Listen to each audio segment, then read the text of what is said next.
আসসালামু আলাইকুম। এমপিওভুক্ত শিক্ষকদের জন্য সুখবর। এমপিওভুক্ত শিক্ষকদের জন্য যে সুখবর রয়েছে তা আজকে ভিডিওর মাধ্যমে জানতে পারবেন। তো যারা এই চ্যানেলে নতুন, দয়া করে চ্যানেলটি সাবস্ক্রাইব করে রাখুন। গুরুত্বপূর্ণ আপডেট ভিডিও সাথে সাথে পেয়ে যাবেন।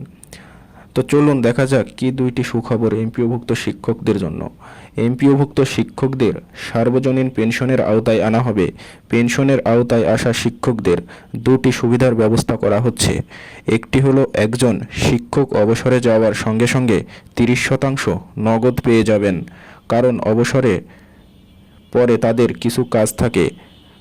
কেউ বাড়ির কাজ করেন, আবার কেউ হজে যান।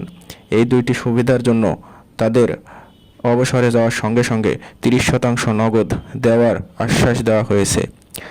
চলুন বিস্তারিত জেনে নেই। তার আগে চ্যানেলটি যারা সাবস্ক্রাইব করেননি এখনও, দয়া করে চ্যানেলটি সাবস্ক্রাইব করে পাশেই থাকুন। স্বাস্থ্য বিমার আওতায় আসছেন এমপিও ভুক্ত শিক্ষকরা। অবসরের পর অনেকেই বেশ অসুস্থ থাকেন বলে নতুন এ উদ্যোগ নিতে যাচ্ছে শিক্ষা মন্ত্রণালয়। অবসর ও কল্যাণ সুবিধার পাশাপাশি এ বিমার আওতায় শিক্ষকদের আনার পরিকল্পনা চলছে। সম্প্রতি শিক্ষা মন্ত্রণালয়ের মাধ্যমিক ও উচ্চশিক্ষা বিভাগের সিনিয়র সচিব সিদ্দিক জোবায়ের সাংবাদিকদের এ তথ্য জানান। তিনি আরও জানান, এমপিওভুক্ত শিক্ষকদের সার্বজনীন পেনশনের আওতায় আনা হবে। পেনশনের আওতায় আসা শিক্ষকদের দুটি সুবিধার ব্যবস্থা করা হচ্ছে।